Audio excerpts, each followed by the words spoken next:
A few months ago, I was given this assignment to talk about something, a community problem that was important to me.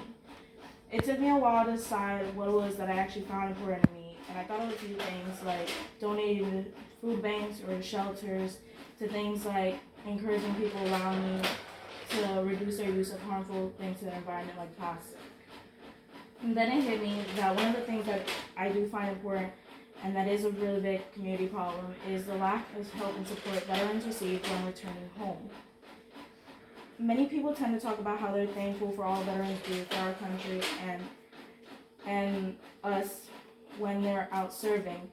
But what many of them don't realize is that many veterans,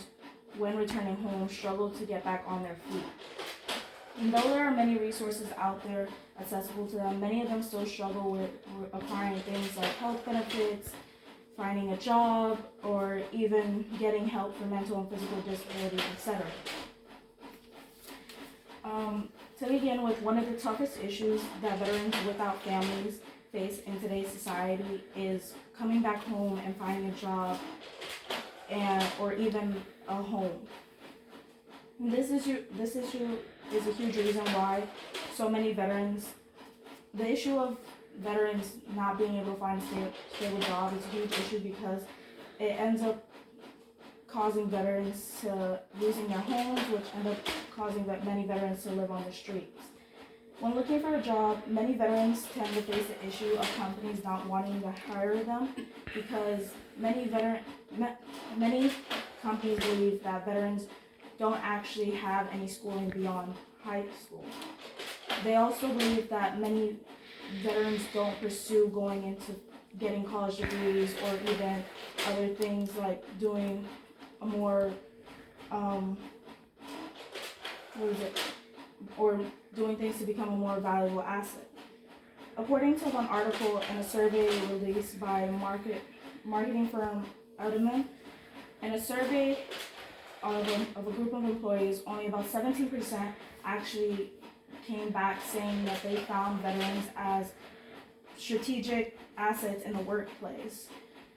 And this causes an issue because it puts the pressure on veterans when they can't get a job, and it forces them to have it causes them to have issues with their living arrangements, leading to many of them being homeless because they don't have a family to fall back on if they can't get the support from them. In another article, about 1/3 of adult homeless population are those who have served in our armed forces before.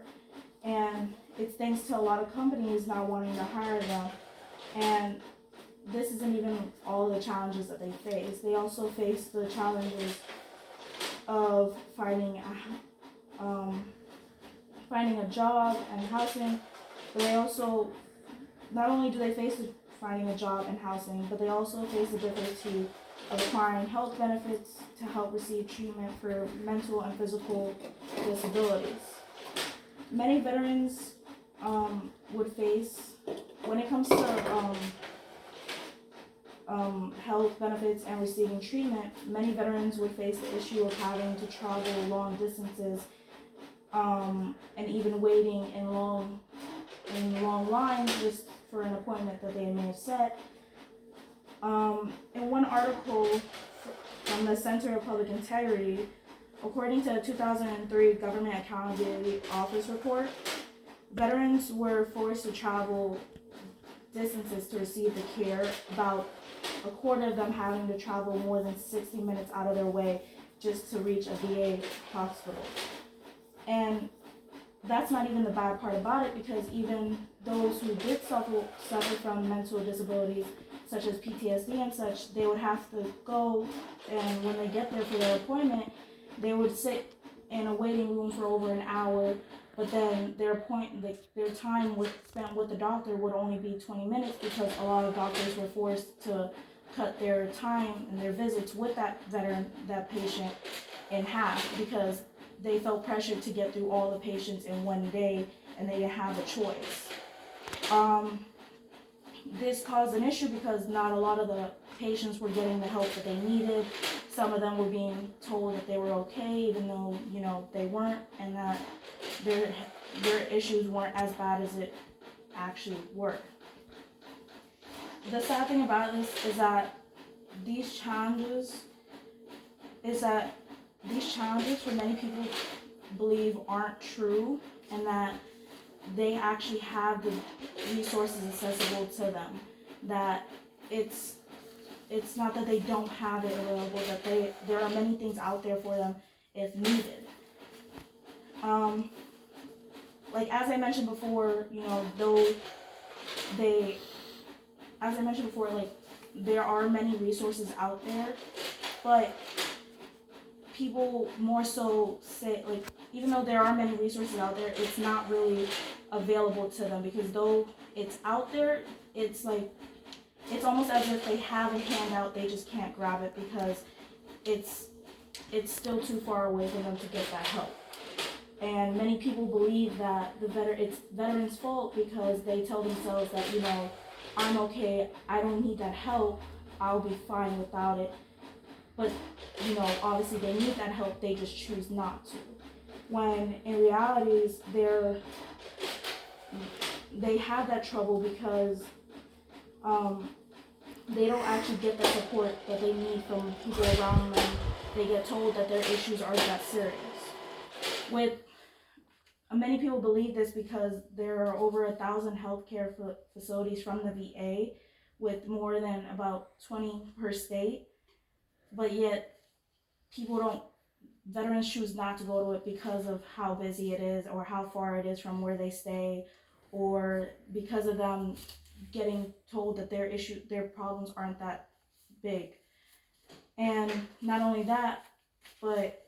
they don't have that support to get that help because they're told that their problems aren't that big, even though it is. And in conclusion, like as I said,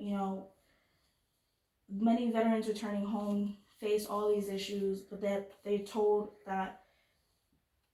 they face many of these issues and have trouble receiving the aid they need to acquire certain things like health benefits and help with finding a job, or even mental and physical disabilities, because they have that lack of support from those around them, and they have that lack of help, whether it's actually needed to be funded more, or things like just having support from somebody to tell them like, hey, I'm here for you, you should go see somebody about this. Which is why I hope that with what I told you guys, that you guys will try and think about